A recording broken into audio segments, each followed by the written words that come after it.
Salut! Aujourd'hui, je réalise une vidéo qui n'était pas prévue. Au mois d'août, mon amie Solène s'est inscrite à une retraite spirituelle dans les Pyrénées. Et je me suis dit que ce serait vraiment génial si elle pouvait partager avec nous son expérience. Le rendez-vous est pris. Aujourd'hui, je me rends chez Solène et je t'emmène avec moi. C'est parti!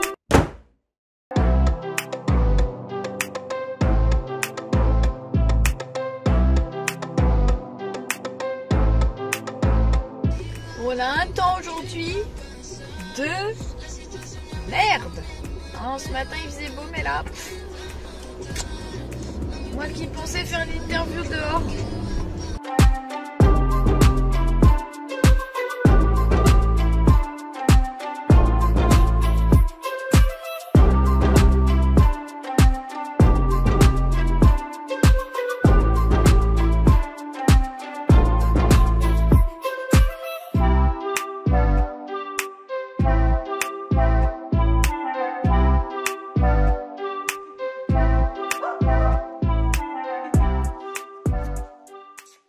Solène, merci d'avoir accepté de nous recevoir chez toi. De rien, Marjo, un plaisir. Merci beaucoup. Donc du coup, on va parler de cette expérience donc de retraite que tu as effectuée au mois d'août. Oui. Donc déjà, j'avais une première question par rapport à ça. Pourquoi est-ce que tu as décidé de faire une retraite je ne sais pas si on peut l'appeler retraite spirituelle. Je sais pas comment tu appelles ça. Bon, la dénomination, c'était retraite yoga et méditation. Ouais. Mais effectivement, on peut appeler ça une retraite spirituelle, oui. Mais c'était plus... c'est une retraite où on a fait essentiellement du yoga et de la méditation. Voilà. Ok. Et du coup, comment tu t'es décidée à t'inscrire à cette retraite? Tu t'es dit, tiens, ça t'a pris comme aller chercher le pain? Non, mais c'est vrai que au mois d'août, j'avais rien spécial de prévu. Ouais. Et donc, j'avais vraiment tout le mois pour faire quelque chose, mais je ne savais pas trop ce qui allait s'organiser. Et puis, j'ai reçu un email de mon ancienne école de yoga à Paris, ouais. disant que ils allaient faire leur retraite annuelle dans les Pyrénées. D'accord. Leur retraite, donc yoga et méditation. Et je ne sais pas pourquoi, je me suis dit, mais c'est exactement ça qu'il faut que je fasse à ce moment-là dans ma vie, quoi. Est-ce que tu avais déjà fait des retraites avant? Non, j'avais fait des stages de yoga où on faisait à peu près 16 heures de yoga en un week-end, mais jamais une retraite. Là, c'était 15 jours et c'était très intense. Il y avait un programme très strict, très chargé, donc non, c'était la première fois, comme ça. Ok. Elle m'embête. Tu m'embêtes, hein? Tu veux pas rester tranquille, toi? Tu veux des caresses? Bah oui. Ok. Donc du coup, j'aimerais que tu nous racontes un petit peu cette expérience de retraite, comment ça s'est passé, combien de temps ça a duré, quel était le programme, que tu rentres un petit peu dans le détail. Ouais. Déjà, combien de temps t'es partie? Je suis partie 2 semaines, mais j'ai l'impression que ça a duré 1 mois. Ouais. On n'avait pas le droit du tout au portable, donc dès qu'on est arrivé sur le site, on a donné nos portables. Ouais. À Christian, voilà, il s'appelait Christian, celui qui nous a guidés pour le yoga, les méditations.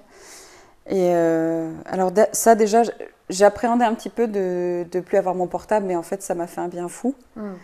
Le programme était déterminé à l'avance, c'est-à-dire qu'on avait des horaires stricts à respecter. En fait, c'était une retraite où il y avait beaucoup de discipline. Et dans un sens, c'est ce que je pense, c'est ce dont j'avais besoin aussi à ce moment-là, parce que comme ça fait plusieurs années maintenant que je m'impose pas trop de discipline, j'avais envie d'être confrontée à quelque chose d'assez strict. Et en plus, quelque chose qui n'est pas imposé par moi. Alors ça, c'était intéressant de le vivre. Tiens, d'ailleurs, comment tu as vécu le fait que ce soit les autres qui te disent quoi faire? Très dur. Très dur. Oui, c'était très dur. C'était très dur. Mais en même temps, j'ai payé pour ça.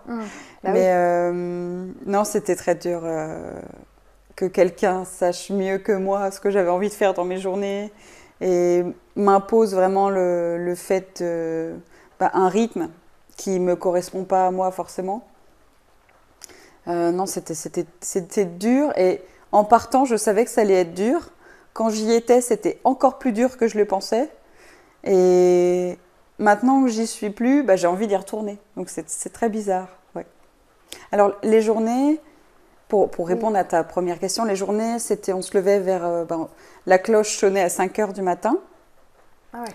Il fallait qu'à 5h50, on soit dans la pièce en bas où on commençait nos sessions de yoga avec un tatrak. Alors un tatrak, c'est une bougie sur une sorte de grand chandelier et c'est 15-20 minutes de concentration sur la flamme de la bougie. D'accord. Donc voilà, ça permet déjà de se focaliser. Ça travaille vraiment la focalisation et la concentration. Et ensuite, on partait pour une session de yoga matinale. Oui, c'était à peu près, alors ça commençait, Tatrak commençait à 6 heures, on sortait, il était à peu près 8h30. Donc on avait, ouais, c'est ça, à peu près 15-20 minutes de Tatrak, et puis on enchaînait sur une bonne heure et demie de yoga. D'accord, donc yoga ouais, dès le matin. Dès le matin, et c'est vrai que la session du matin, c'était la session la plus intense. Ouais, j'allais dire au niveau des postures, c'était tout de suite des postures complexes ou... Alors, non, il y avait vraiment une avancée dans les 2 semaines, il y a vraiment une progression au fur et à mesure des jours. Mais c'est vrai que les derniers jours, c'était... Alors eux, c'est des cycles de 11 postures à chaque fois, mais les derniers jours, les 3-4 derniers jours, on tenait des postures 5 minutes. Donc, on ne s'imagine pas forcément la difficulté d'être dans une position pendant 5 minutes. Mais, ça dépend laquelle. Si ça dépend. Si c'est dans la posture de l'enfant, ça va. Ouais, mais c'était pas la posture de l'enfant. Non, c'était des postures où on tenait 5 minutes. Donc, à la fin, c'était vraiment poussé quand même. Et donc, du coup, après cette 1h30 de yoga... Alors ensuite, on prenait un petit déjeuner, mais un petit déjeuner assez,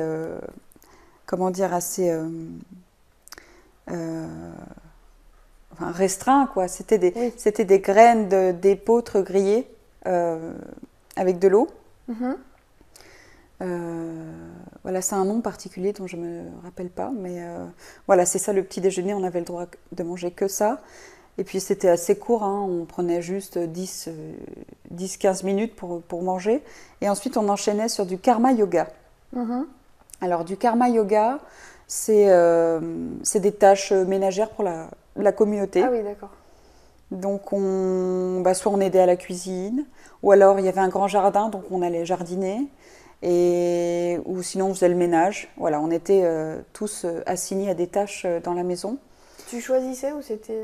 Oui, on choisissait, enfin on se portait volontaire quand ils proposaient quelque chose, voilà, chacun se portait volontaire. Est-ce que tu as aimé ce type d'activité, entre guillemets? Alors oui, moi je préférais faire la cuisine que le ménage par exemple. Mais alors, le but du karma yoga, c'est de faire des tâches en conscience, bien sûr. C'est de ne pas laisser son esprit divaguer, c'est vraiment d'être concentré sur ce qu'on est en train de faire.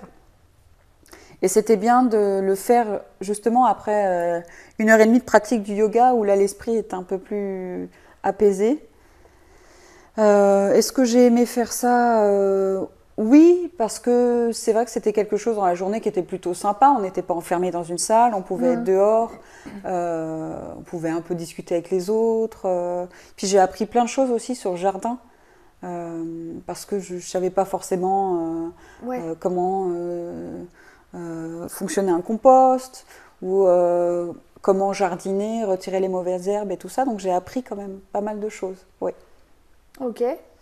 À la suite de ça, on se retrouvait dans la salle vers 11h. 10h30, 11h, ça dépendait des jours. Et là, on partait donc pour du yoga nidra. Donc c'est le yoga du sommeil, donc de la relaxation.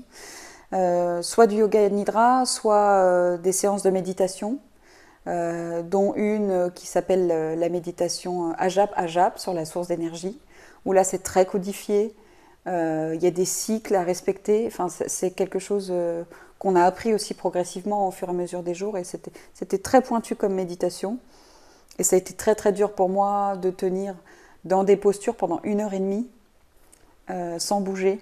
Ouais. Et il y a seulement un jour où je me suis vraiment sentie à l'aise et où j'ai pu expérimenter la méditation en elle-même plutôt que être focalisée sur la douleur dans mes jambes Ouais. qui au fur et à mesure des minutes venait. Ouais. Et ouais, c'était vraiment une méditation assise en tailleur. Ouais. Oui. Il n'y avait pas de possibilité de s'allonger ou d'être sur une chaise. Non. C'était vraiment une position obligatoire, Oui, quoi, oui, oui. et où tu ne pouvais pas bouger. Non. Et à chaque fois qu'on bougeait, même un tout petit peu, alors je ne sais pas comment faisait le prof, mais tout de suite il le voyait et on se faisait un peu réprimander. Mais il a eu une parole très juste parce que quand on lui a posé la question, quand on lui a dit que c'était très dur pour des personnes qui n'avaient pas l'habitude de méditer, il nous a dit que quelle que soit la position, eh bien c'est toujours très dur de rester immobile 1 heure et demie. Oui. Que ce soit assis sur une chaise sans bouger ou par terre à même le sol. Enfin, il n'y a que dans son lit qu'on peut vraiment méditer en étant bien, mais on s'endort. Donc voilà, c'était très dur. Au début, pour moi, c'était quand même des séances de torture. Hein. Ouais, entre le yoga, là je parle que du matin. Ouais. Entre Oui, le yoga, on est encore les le tâches matin. ménagères, c'est Ouais. ça le plus dur Oui, oui. pour toi. Pour moi, c'était le plus dur, c'est les séances de méditation à rallonge où j'avais pas l'habitude d'être dans des postures comme ça. Alors, il faut aller au-delà de la souffrance du corps, bien sûr, parce que c'est ça le but aussi. Mais quand on n'est pas des yogis expérimentés, forcément, on passe par des phases de souffrance. Ouais. Et du coup, sinon, c'était Yoga Nidra, c'est ça? Oui, Yoga Nidra. Le matin, donc sur cette tranche horaire-là. Alors sur cette tranche, 11h, 13h, on faisait soit un Yoga Nidra qui pouvait durer 30 minutes. Donc là, on est allongé. Ouais. Alors en Yoga Nidra, c'est un état qui peut être assimilé un peu à de l'hypnose. Hein. On est dans un état modifié de conscience. Et au début, j'entendais tout. Et puis, à la fin de la retraite, tout le monde dormait dans la salle. Parfois, on entendait un peu ronfler, mais c'est vrai que ça nous permettait de récupérer. Ouais. J'étais rincée. Ouais. Donc là, on va dire, il est midi. Donc là, il est 13h, parce qu'on 13h. termine, on sort de la... Ouais. Ah ouais. On sort, il est 13h. Ok. Donc Et là, vous êtes déjà rincé. La méditation, ça fait du bien aussi, ça repose dans un certain sens. Oui. Hein. Ça calme l'esprit. Oui, mais là, tu dis, si pendant 1 heure et demie, tu souffres, Ah ouais. c'est-à-dire, t'es là, j'ai mal au genou, j'ai mal là, tu ressors à 13h. Mais c'est pas que de la souffrance en même temps. Parce qu'on travaille beaucoup sur la Kundalini, donc l'énergie. Et cette méditation de la source d'énergie est censée justement réveiller les énergies qui sont en nous. Donc il y a de la souffrance, c'est sûr, mais en même temps, il y a des choses qui se passent qui font que quand tu sors, tu n'es pas complètement au fond du trou. Mais bon, c'était dur. Ouais. Donc après 13h, petit repas, j'imagine. Oui, repas. Et on avait une très bonne cuisinière. Il y avait une fille qui était spécialement assignée à faire les repas, parce que quand on est 12-13, c'est quand même vite du travail. Ouais. Donc des repas bien sûr sans viande, sans poisson, sans matière grasse, sans produits laitiers, pas de sucre non plus pendant 15 jours, aucune boisson avec de la caféine, de la théine, enfin rien du tout d'excitant. Donc voilà, des repas bons, certes, mais sans trop la notion de plaisir. Ouais. C'est pas de la nourriture plaisir. Et comment t'as vécu ça? Enfin, je veux dire, est-ce que t'as ressenti des fringales ou des manques de certaines choses? Parce que, on a l'habitude de consommer certains produits, de consommer du sucre, de consommer du fromage, des tas de choses dans nos vies de tous les jours. Oui. Et là, quand tu te retrouves d'un coup, on te supprime tout, même le sel. Comment tu l'as vécu ça? Alors c'est très bizarre parce que quand j'étais là-bas, ça m'a pas manqué. Mais parce que je savais, on était dans une petite vallée, au fin fond d'une vallée, il n'y avait pas d'épicerie. Il n'y avait rien. Enfin, même si j'avais voulu m'enfuir pour acheter quelque chose, j'aurais pas pu. Mais j'avais pas le choix. Donc, quand on sait qu'on n'a pas le choix, bah, finalement, le manque n'était pas là du tout. Ah ouais. J'ai reçu aucun, enfin, j'ai ressenti aucun manque. Aucun. T'as jamais pensé à une tablette de chocolat ou... Non. Non. C'est marrant parce que là, c'est vraiment... On est tenté par que ce qu'on voit. Oui. C'est-à-dire, si ton frigo il est rempli de conneries, oui. tu vas les manger, quoi. Quand on a la possibilité aussi, parce que on peut rien avoir dans le frigo, mais se dire, je prends la voiture, en 5 minutes, je vais m'acheter un truc. Bah ouais. Et là, comme c'est aucune possibilité... tu lâches. Et tu lâches complètement. Et de c'était horrible parce que quand je suis revenue de la retraite, j'ai pris le TGV pour remonter sur Paris. Et j'étais au wagon-bar. Et tout de suite, je me suis acheté des... Qu'est-ce que je me suis acheté? Des petits pancakes. Non, il y avait des petits pancakes avec un yaourt parce que je n'avais pas mangé de yaourt. Le sucré, quoi. Ouais, le sucré et puis même la texture de quelque chose qui est un peu industriel, quoi. Enfin, je sais pas, ouais. Mais c'était... Alors que quand j'étais là-bas, ça ne m'a pas du tout manqué. Ouais, c'est comme si d'un coup, ton cerveau il te disait, bon, là, je suis là. Bah oui. Ça sert à rien de demander autre chose. Ça sert à rien d'être en souffrance parce que de toute façon, tu l'auras pas. Voilà, c'est ça. Ça, c'est intéressant. Et donc, du coup, après ce repas du midi, quel est le programme de l'après-midi? Alors, on avait du temps libre. Alors moi, quand j'avais lu ça, je m'étais dit, je vais pouvoir faire une sieste. Je vais pouvoir faire une sieste, me reposer et tout. Mais en fait, c'était pas du tout du temps libre pour se reposer. On n'avait pas le droit d'être dans nos chambres, de dormir, de se reposer. Non, il fallait qu'on soit toujours dans l'action. Donc, il fallait qu'on aille se promener. Alors on se promenait, on allait se promener tout. Ça va qu'il y avait quand même une très belle nature autour. Il y avait une rivière, donc quand il faisait beau, on allait se baigner. Et puis voilà, on se promenait. Alors parfois je partais avec d'autres membres de la retraite, parfois je partais toute seule. Voilà. Mais voilà, il fallait qu'on revienne généralement vers 16h, 16h30. Ouais, donc vous aviez quand même une... Enfin, j'allais dire pause. Vous aviez un sas. Oui, de décompression. Voilà, entre, on va dire, 14h et 16h. Ouais. Et après 16h, du coup 16h, on reprenait. Alors, généralement, on avait une séance de yoga, encore de à peu près 1 heure. Je disais que c'était moins intense que la session du matin. Ouais. Voilà. 1 heure de yoga. Alors, j'ai oublié de le mentionner tout à l'heure, mais on faisait aussi beaucoup de pranayama, des exercices de respiration, qu'on intégrait dans la première session de 8 heures et qu'on faisait encore à la session de 16 heures, donc des exercices de respiration. Et ensuite, on avait une deuxième méditation. Alors, quand il faisait beau, c'était sympa parce qu'on allait mettre nos chaises dehors. Et cette fois, c'était une méditation sur laquelle on avait le droit d'être assis. Alors c'est vrai que c'était beaucoup plus confortable pour moi d'être assise parce que je pouvais vraiment me concentrer plus sur la méditation en elle-même plutôt que sur ma posture. Et là, une méditation qui durait les premiers temps une demi-heure et puis on allait jusqu'à 1 heure. Une méditation guidée, voilà, plutôt sur nos pensées. Écouter le bruit, ensuite analyser les pensées, ensuite laisser les pensées venir. Ensuite, bloquer les pensées, et puis on finissait par ressentir la bienveillance, voilà, pour les personnes autour de nous, les personnes du village, la France, le monde. Enfin, vraiment, c'était une méditation un peu plus ouverte. Mm. Et on terminait vers 18h. Ouais. Mais à 18h, la journée n'était pas encore terminée. Ouais. C'est ce que j'allais dire, après 18h, tu vas te coucher? Non.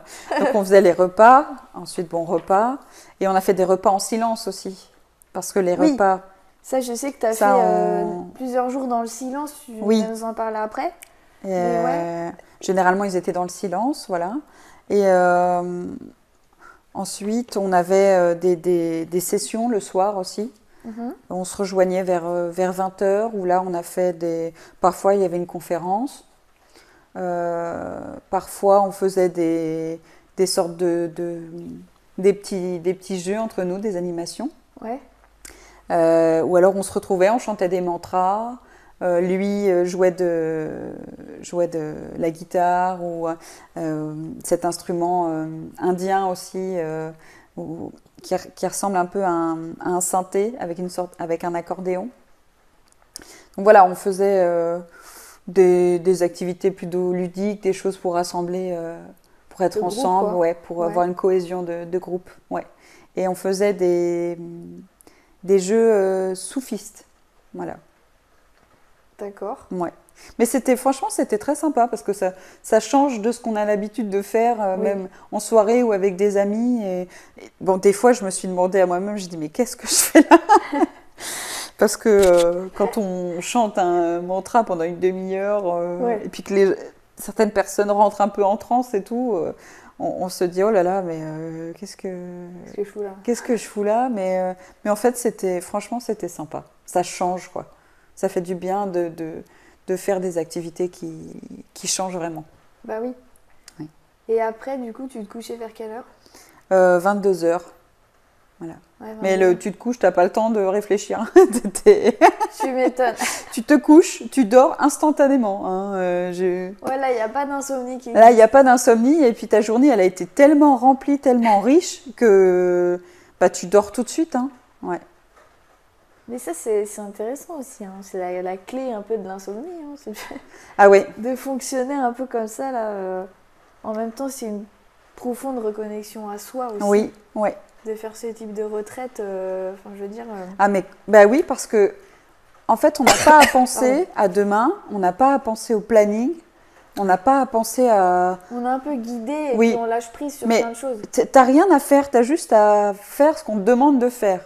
Alors, dans un sens, ça peut être très dur, si t'as souvent eu l'habitude de faire ce que toi, tu voulais faire, mais dans un autre, il y a plein de questions qui n'ont pas lieu d'être. Oui. Et l'esprit, il est totalement libre de penser à des choses plus essentielles.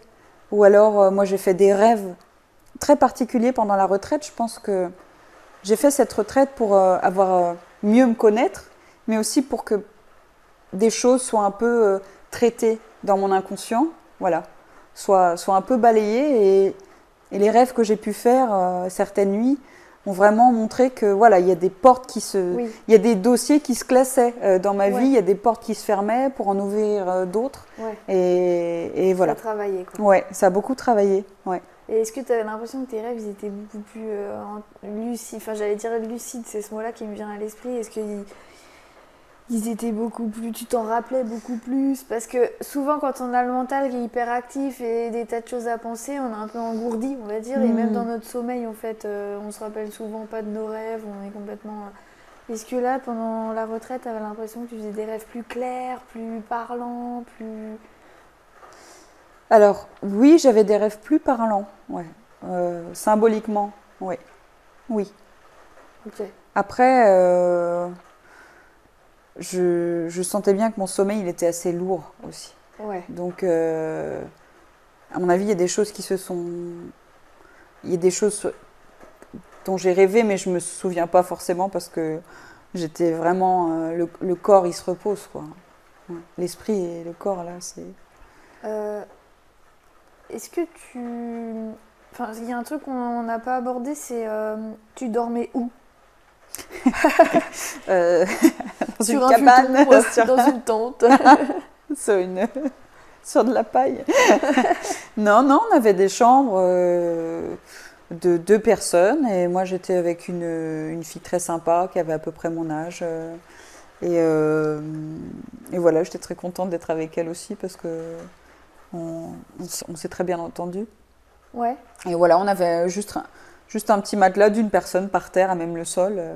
Ouais, c'était sommaire. Ouais, c'était sommaire. C'était sommaire, mais en même temps, c'était quand même du confort. Vous aviez aussi une petite salle de bain Oui, on avait une salle de bain, une grande salle de bain. Ouais. C'était une très belle maison.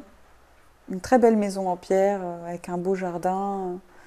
Et voilà, un bel endroit. D'accord.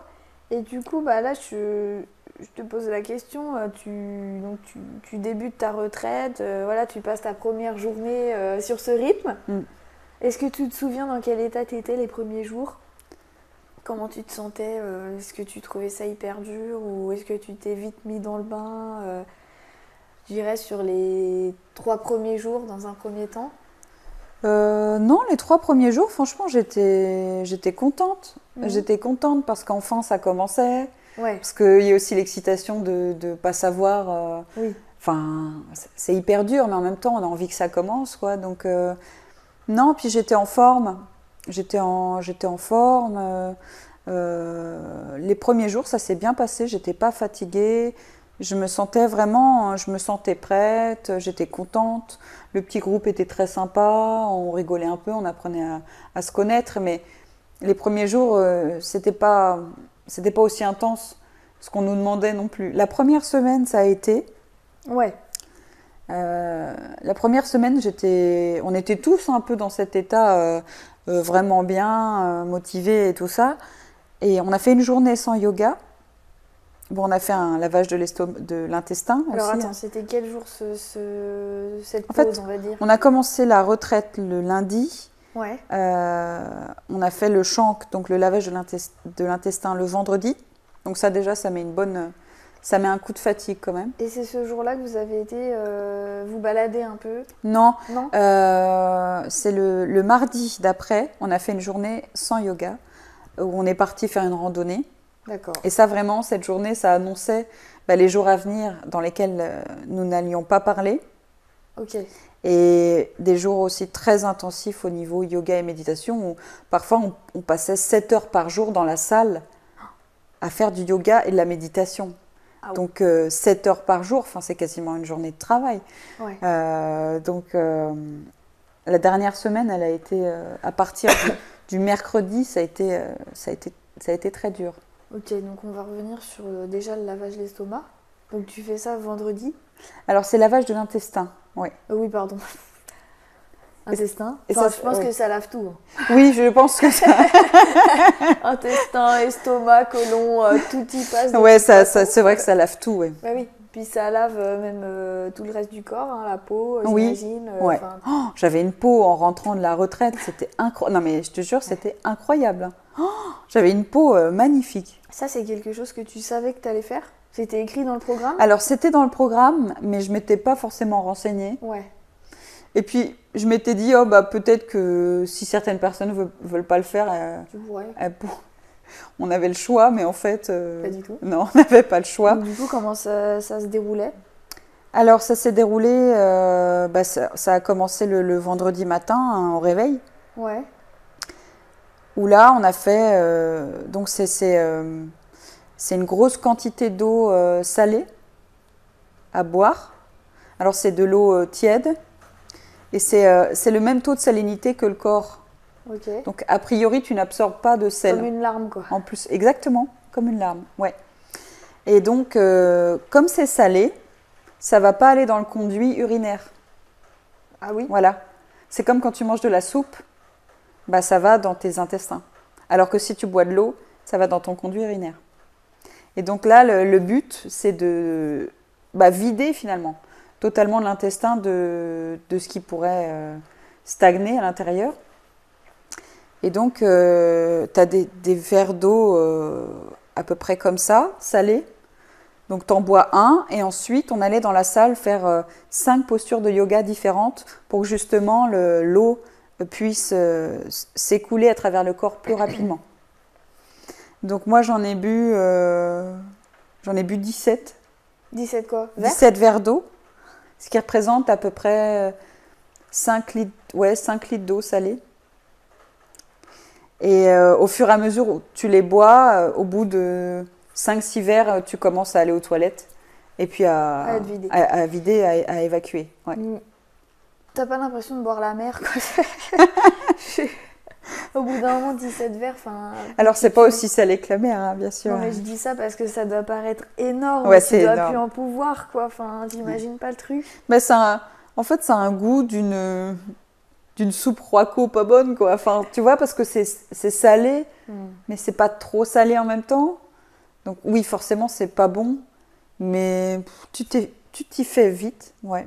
tu t'y fais vite, j'en ai bu Mais 17. les verres, tu les bois, enfin, il y a des pauses entre chaque ou ça dure combien de temps tous ces 17 verres là? Bah, ça a duré, parce que tu bois un verre, ensuite tu vas faire tes postures, Ouais, ensuite tu reviens, ouais. puis bon, bah, entre deux, au bout de 5-6 verres, tu passes par les toilettes. Je sais pas, ça a duré 9, 10, 11, 12, peut-être 3 heures et demie. Ouais, donc tu les Ouais. bois quand même assez vite quoi. Ouais, 5 litres en 3 heures, waouh! ouais. Déjà quand on nous dit buvez 2 litres d'eau par jour. Et puis on avait un tableau où on devait mettre le nombre de verres qu'on avait bu pour que justement il vérifie. T'as envie de tricher, non? J'en ai deux. Des fois je finissais pas vraiment mon verre, Ouais, tu vois, je m'étonnes. laissais ça. Mais bon, c'était Mais histoire tu sais, ça me fait penser à la coloscopie, tu sais. Mais non, mais Avant de passer l'examen, tu dois boire de l'eau salée Ouais. ou je ne sais plus quoi là, et c'est horrible. À chaque fois, tout le monde dit ah c'est atroce ces trucs, et Ouais. j'imagine pas là.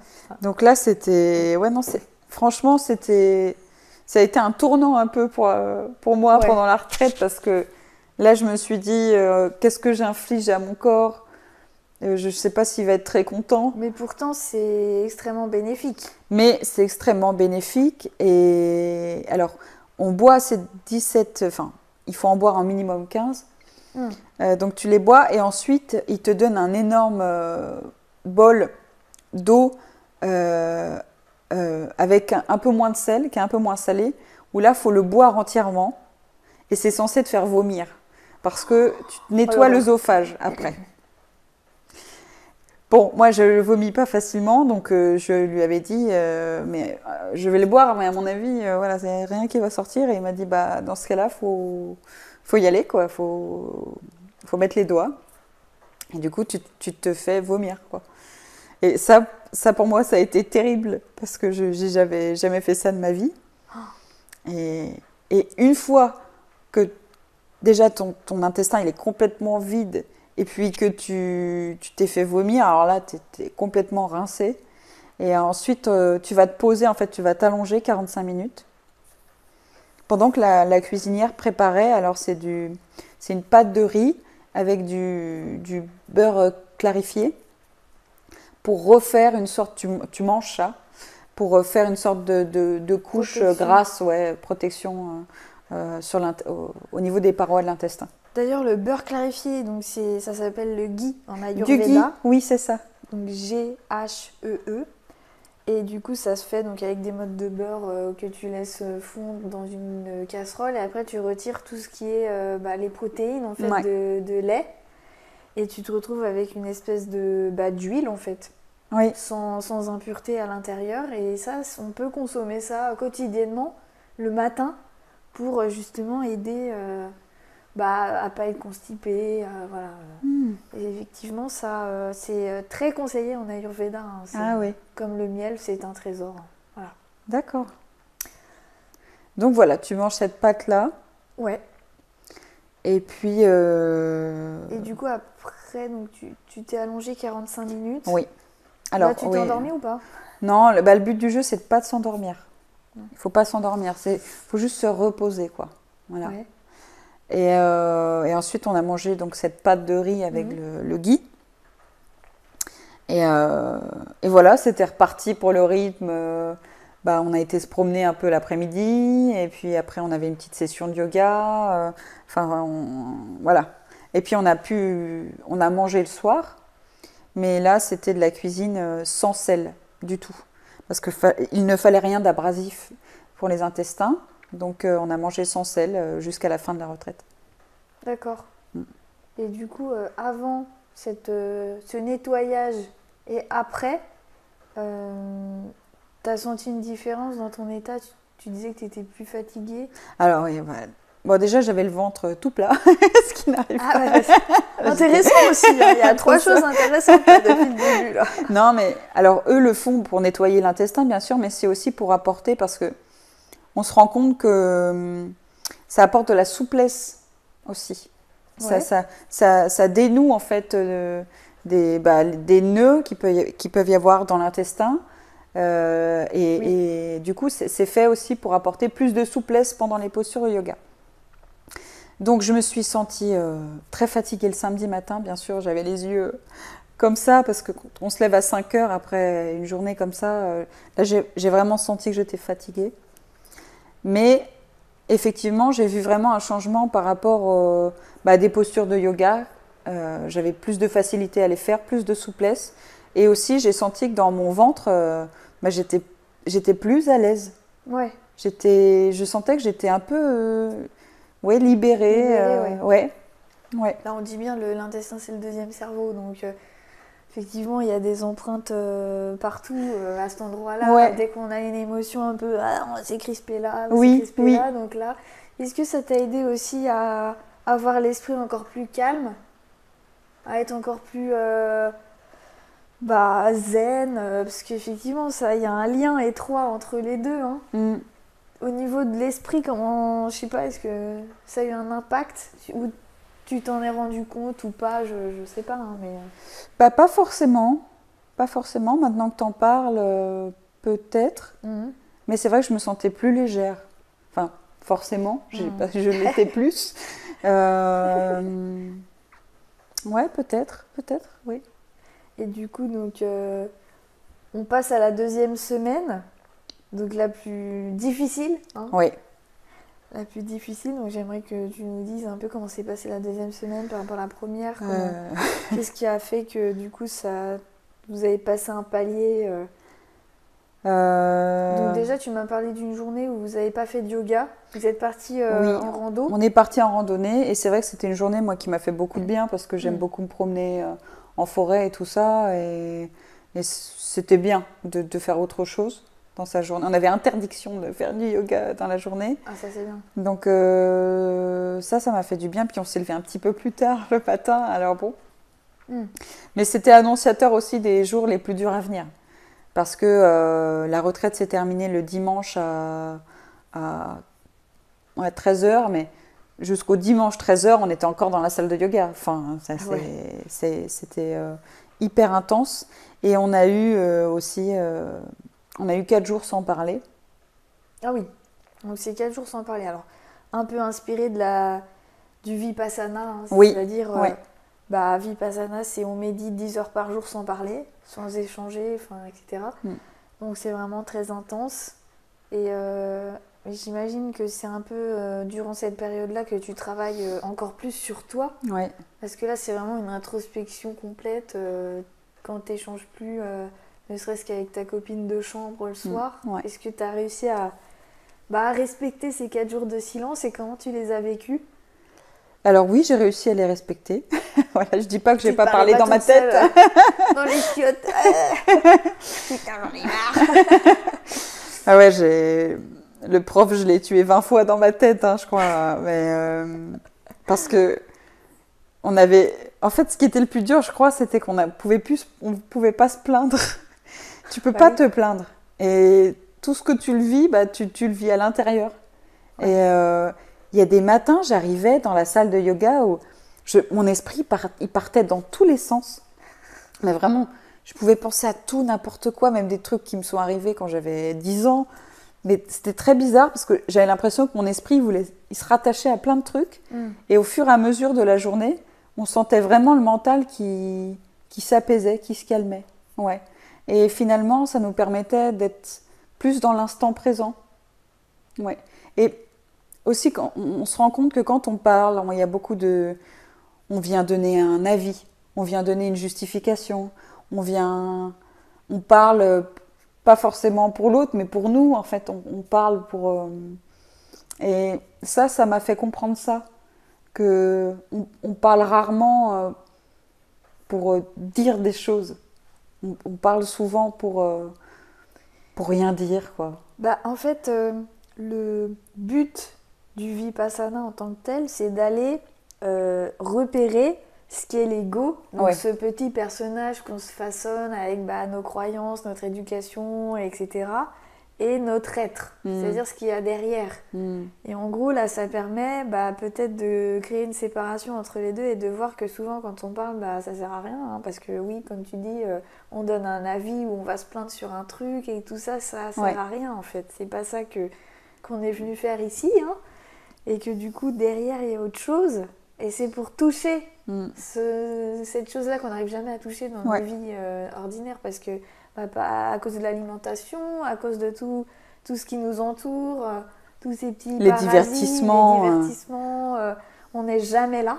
Ouais. Et du coup, là, d'un coup, tu te retrouves vraiment touché ce qu'il y a derrière, cet Ouais. ego Ouais. qui piaille dans ta tête. Ouais, et il est terrible. Ah ben oui. Il est terrible.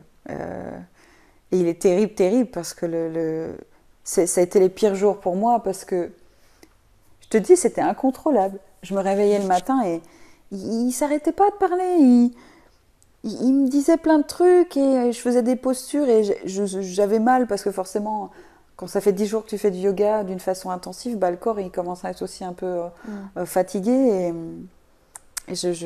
Ouais, c'était très très dur de le faire taire, mais au fur et à mesure de la journée, avec tout le programme qu'on avait, ça arrivait à le calmer. Ouais, le calmer. Et le soir, je dormais, mais pareil, ouais, comme un bébé. Mm.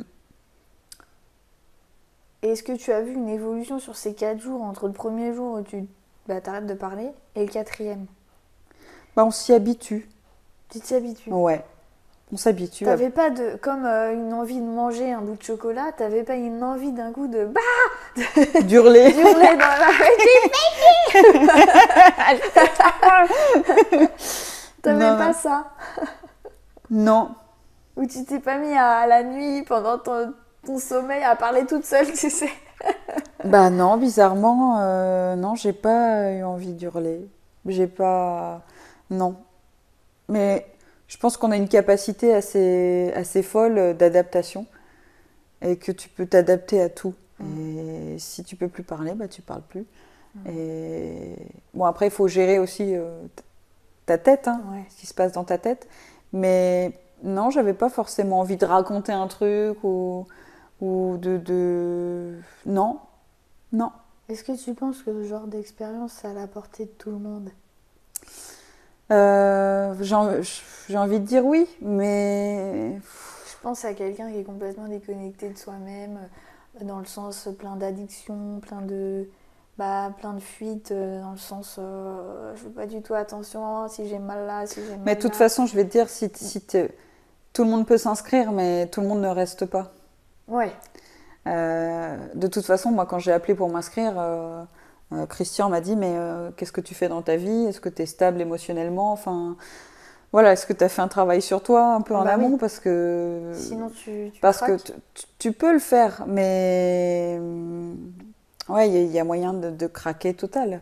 Ouais, Et, parce que tu es tellement loin de tous tes repères oui, que si t'as pas ce repère-là, ce truc-là en toi, ouais. eh bah, En gros, là, il n'y a que sur toi que tu peux compter ouais, et sur toi que tu peux te reposer, en oui, fait. oui, Donc, tu es ton ami dans cette oui, expérience. complètement. Et si t'as jamais eu l'habitude d'être ton ami dans C'est ta ça. vie, bah, Mm. et que t'arrives pas à te trouver, Mm. bah, je pense que tu dois te sentir très mal. Ouais. Ouais. C'est intéressant ce que tu dis. Et est-ce qu'il y a des gens qui ont abandonné? Non, Non? non. Bah, bravo, hein. Pas cette fois, mais l'année précédente, oui. Apparemment, il y a quelqu'un qui voulait pas donner son portable. Donc déjà, dès le début. Ah, ça au bout- c'est marrant. Ah non, mais je vous le donne pas. Au bout de 2 jours, il a dit bon bah je vais récupérer mon portable. Il dit d'accord, mais si tu récupères ton portable, t'es plus dans le cadre de la retraite. Ah Donc ouais. bon bah ok, bah je m'en vais. Voilà. Alors Ça, là, c'était là, réglé. c'est de l'addiction. Là c'était réglé. Mais oui, il y a des. Mais en fait là c'était la retraite de 15 jours, mais ils font aussi des retraites d'une semaine. Mm. Donc moi je me dis peut-être que j'aurais dû faire une semaine, mais finalement c'était très bien de faire les 15 jours quoi. Mais effectivement bah, Il faut pas croire que c'est les doigts dans le nez, quoi. non, je savais que ça allait être dur, mais je pensais pas que ça allait être autant. Non, mais retraite spirituelle porte bien son nom. Parce que ça peut s'appeler yoga ou méditation, mais c'est de la spiritualité finalement. Puisqu'on.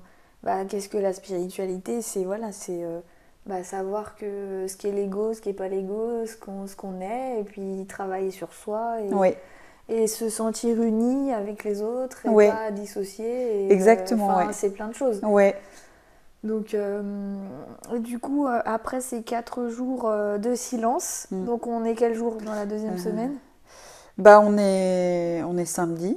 Samedi. soir, je crois, ouais, samedi soir. Donc là, vous recommencez à parler. Voilà, c'est la fête. Et puis c'est la veille de la fin.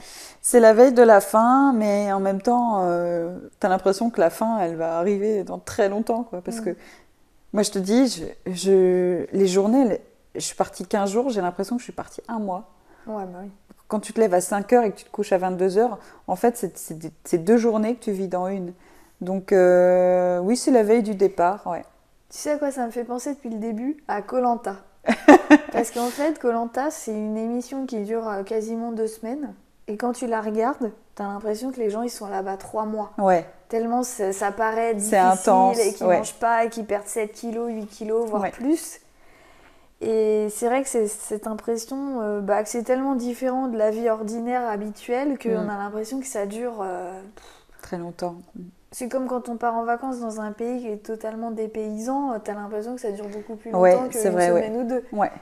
Donc ça, c'est marrant. Mais c'est vraiment aussi le fait, et j'ai vu mes petits... les personnes avec lesquelles j'ai fait la retraite, là, je les ai vues la semaine dernière, et t'as vraiment cette impression de rupture. Parce que quand la retraite s'est terminée, bon, il nous a donné nos portables, et voilà, moi j'étais très contente d'avoir des nouvelles de mes proches, bien sûr. Mais quand tu pars de là et que tu prends le TGV pour Paris, en fait, t'es vraiment en décalage. En plus, mine de rien, le fait de beaucoup méditer, bah, ça m'a apporté vraiment j'ai l'impression que mon cerveau était plus performant, que je pouvais arriver à réfléchir plus vite, comprendre des choses plus vite, réagir plus vite aussi. Et quand j'ai retrouvé les gens dans le TGV et tout le monde sur son portable et je sais pas, j'ai l'impression que j'étais vraiment en décalage. Et il y a aussi cette notion de rupture avec la vie quotidienne qui fait que tu as l'impression que ça dure super longtemps en fait. T'as eu du mal à te remettre dans le bain, on va dire, de la vie normale? Non. Non. Non, malheureusement. En reprenant les mauvaises habitudes. J'ai appris les mauvaises habitudes. Non, parce que, mine de rien, je pense qu'on... C'est plus dur de s'adapter dans ce sens-là que de revenir. Tu vois, on est dans notre vie quotidienne depuis tellement longtemps que ça revient très vite. Ah oui. Et c'est en revenant que j'ai eu envie de manger plein de choses, que j'ai fait une cure de crêpes, non, mais c'est vrai que j'ai senti finalement les frustrations arriver après. Ouais. Bah ouais. Tu t'es retenue, tu t'es dit bon, je vais patienter parce que tu sais que ça a une fin. Si je te dis là demain tu vis comme tu as vécu à la retraite jusqu'à la fin de ta vie, ça va être terrible. C'est terrible. Et il y a une question qui me revient là, c'est tu disais tout à l'heure que tenir en méditation ça avait été le plus dur pour toi. Tenir 1h30 dans la même position, et c'est vrai que ça c'est quelque chose qui moi m'interpelle tout de suite aussi, parce que je me sentirais pas capable de tenir aussi longtemps en tailleur. Comment t'as fait pour gérer ça? Parce que tu le dis, le gars il t'engueule quoi. Enfin, tu bouges pas en fait. Donc, tu bouges pas.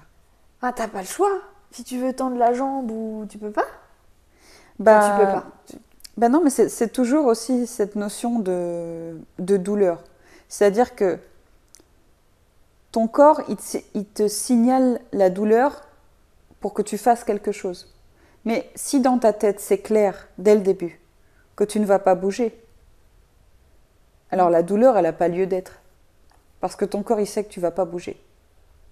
En fait. Tu vois? Mais il faut avoir un mental... et c'est ça aussi le principe de la méditation, c'est quand le mental passe au-dessus du... Enfin, tu fais abstraction du corps. Tu vois, tu es dans ta tête. Donc finalement, le corps, il passe au second plan. C'est marrant parce que souvent, quand je suis en méditation, je me dis qu'il faut absolument que j'écoute le corps, justement. Oui. Peut-être dans un premier temps. Et du coup, c'est un petit peu lui qui me dirige en fait. Oui. Puisque dès que j'ai mal quelque part, je vais aller me méditer sur la douleur, on va dire, en me disant, il y a peut-être quelque chose à comprendre derrière tout ça, alors que peut-être pas. Mm.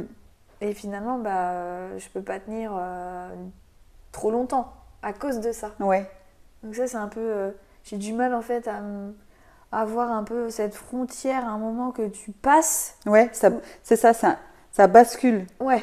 Et moi, j'arrêtais pas de faire des allers-retours entre la méditation, surtout ajap, où il fallait être très concentré, où il y avait vraiment un cycle à respecter, la respiration ujjayi, donc avec le souffle dans la gorge. Enfin voilà, c'était très codifié, donc il fallait être concentré. Donc j'étais concentrée sur ça, ce que je devais faire, et en même temps le corps qui me rappelait. Et au début, il me rappelait peut-être toutes les minutes, les 2 minutes, et après il me rappelait toutes les 3 secondes. Et je pense que c'est quand tu passes au-dessus de ce seuil-là, de la douleur, que quelque chose finalement se dissipe. Et puis dans ton esprit, la douleur, elle n'a plus lieu d'être. Parce que tu es passé au-dessus. Mais bon, ça, je pense la théorie. Ça, c'est la théorie. Et il faut être vraiment...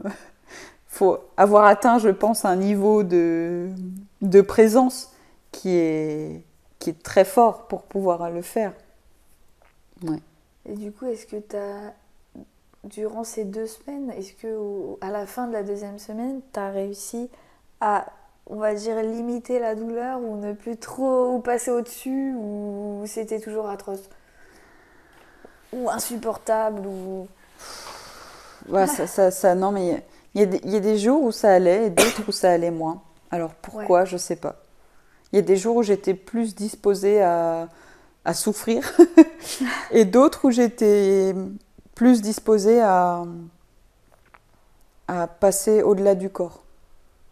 Alors qu'est-ce qui faisait que des fois ça allait et des fois ça allait moins? Ça, c'est des choses que je peux pas...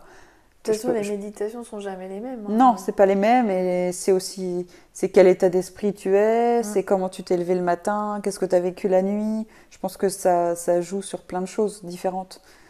Et je sais que, on a lu toutes les deux le livre journal d'un touriste du bonheur. D'un touriste du bonheur de Jonathan Lehman, et où il commence le livre en racontant du coup sa retraite Vipassana en Inde.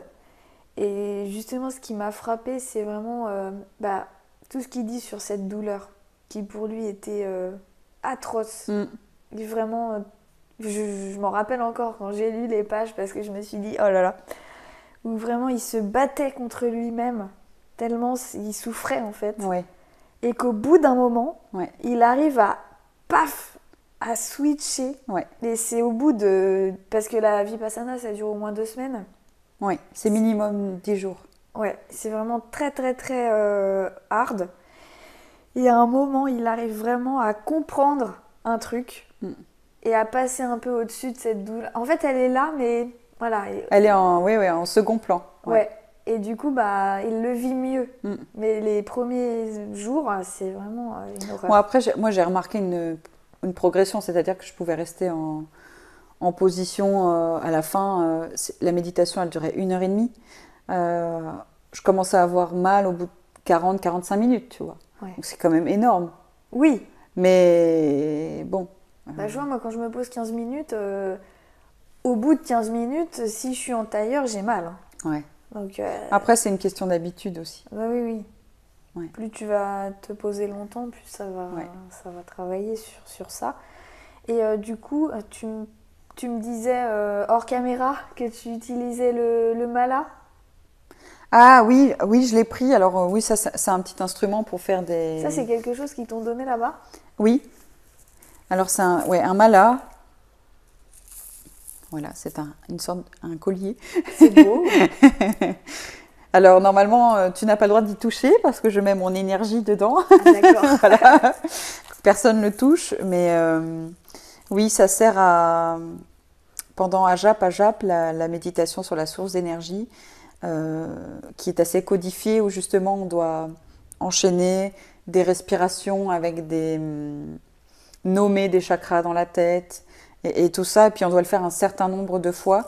Et le mala, donc ça sert à compter le nombre de fois où justement on fait les cycles de la méditation. Oui, en fait, tu passes d'une boule à l'autre, c'est ça? Avec Oui, tes c'est mains. ça, ouais. Alors, oui, il y a une façon particulière de le tenir, et effectivement, voilà, il faut le passer, voilà, comme ça. Hmm. Ouais. Et donc, c'est un petit instrument qui peut être bien aussi quand on commence des méditations pour savoir. Hein. Mais ça dépend, parce que si on fait des méditations zen où là, t'es plus focus sur le silence, sur le corps, et ensuite sur, je ne sais pas moi, tes pensées, ces choses-là, ça n'a pas vraiment lieu d'être. Ça, c'est pour des méditations qui deviennent un petit peu plus poussées. Ouais. Ok. Bah écoute, Soso, on arrive bientôt à la fin de cet échange qui était très intéressant. Alors, franchement, je sais pas si tu veux rajouter une info croustillante supplémentaire. Non, non, mais moi, petite, j'ai envie de dire, j'encourage des personnes à faire ce genre de retraite. Alors, peut-être pas toutes les semaines, hein, bien sûr, mais au moins une fois. Parce que moi, quand j'ai dit je vais en retraite spirituelle, ma mère, elle m'a regardée, elle m'a dit mais va au Club Med. J'ai dit oui, mais genre tu vas pas t'amuser. non, quoi. mais ma démarche, elle n'a pas été trop comprise, et finalement, c'est quand même, je pense que j'ai beaucoup appris Oui. aussi sur moi, et, et voilà, ça permet de faire un break aussi dans sa vie finalement. Mm. Donc non, moi j'invite toutes les personnes qui ont besoin de faire un petit break, de faire ça aussi, et de se recentrer un peu sur eux-mêmes, quoi. J'ai encore deux questions. Est-ce que tu penses que, avec le recul, hein, parce que là ça fait depuis août que tu es ressorti, est-ce que tu as l'impression que ça t'a changé? Que ça a travaillé Est-ce que tu vois des fois des petites choses qui ont changé en toi ou des réactions que t'as plu Ouais. Alors oui, plus sur les pensées. Ouais. C'est-à-dire que quand je vais être dans ma tête et où je vais sentir que les pensées, elles vont un peu n'importe où, bah, j'ai ce recul-là de me dire maintenant, comme si j'étais un peu un petit observateur de mes pensées, me dire, bah, ok, vous voulez aller n'importe où, allez. Je vous laisse l'espace d'aller où vous voulez. Et peut-être que pendant 5-10 minutes, elles vont aller n'importe où. Mais une fois que ça c'est terminé, hop, je vais reprendre une sorte de calme intérieur. Donc ça m'arrivait pas avant. Je remarque aussi que j'ai plus de souvenirs de mes rêves aussi. Et bien sûr, en yoga, j'ai passé un niveau. Ouais, j'ai passé vraiment Ouais. un niveau qui me permet de faire du yoga vraiment tous les jours, enfin de mettre une routine quotidienne en tout cas. Et du coup, est-ce que tu aimerais retenter ce type d'expérience? Alors oui. Et bah voilà hein. Alors, le Club Med, on a envie d'y retourner, mais la retraite aussi. Hein. oui, alors pas celle-là. Peut-être pas celle-là tout de suite. Ouais. Mais oui, j'aimerais faire Vipassana. Bah, j'allais dire Vipassana, je pense que c'est encore. Enfin, j'ai l'impression. C'est différent. Bah, dans Vipassana, il n'y a peut-être pas de yoga, hein, Ouais, je pense pas. pas de yoga. Mais en termes de méditation, par contre, sachant pour toi la méditation ça a été dur, Ouais. waouh! Ouais, bah ce serait vraiment un challenge. Ouais. Ouais. Et puis il y en a beaucoup qui font, quand on médite beaucoup, on peut avoir des visions, des choses comme ça. Moi, c'est vrai que je m'attendais À en avoir? à en avoir, et j'en ai pas eu. Donc j'étais un petit peu déçue, mais c'est comme tout, quand on est dans l'attente de quelque chose, bah, ça ne vient pas. Ouais. Mais ouais, j'aimerais tenter Vipassana peut-être l'année prochaine. Ok, bon bah on se donne rendez-vous après Vipassana alors. Ouais, Vipassana. Je te remercie Soso. Bah merci Marjo d'être venue à la maison. Bah de rien, hein, c'est un plaisir. Allez, bisous. Voilà, j'espère que cette vidéo t'a plu. Sache que tu peux également découvrir une interview que nous avons réalisée avec Solène il y a quelques mois et dans laquelle elle nous présente son métier d'hypnothérapeute. Donc si ça t'intéresse, je te mets les liens en barre d'infos. Si ce n'est pas déjà fait, tu peux aussi t'abonner à ma chaîne et cliquer sur la cloche de notification. Et je te donne rendez-vous dès la semaine prochaine pour une nouvelle vidéo. À bientôt! C'est parti!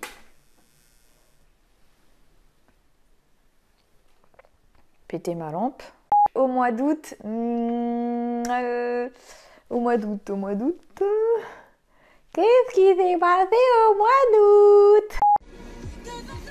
T'as pas l'impression de gêner, mon gars? Putain!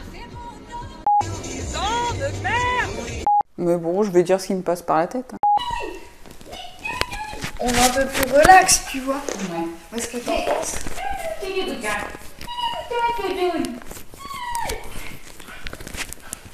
Voilà, j'essaye de... Voilà, j'espère que cette vidéo sur la retraite spirituelle t'a plu.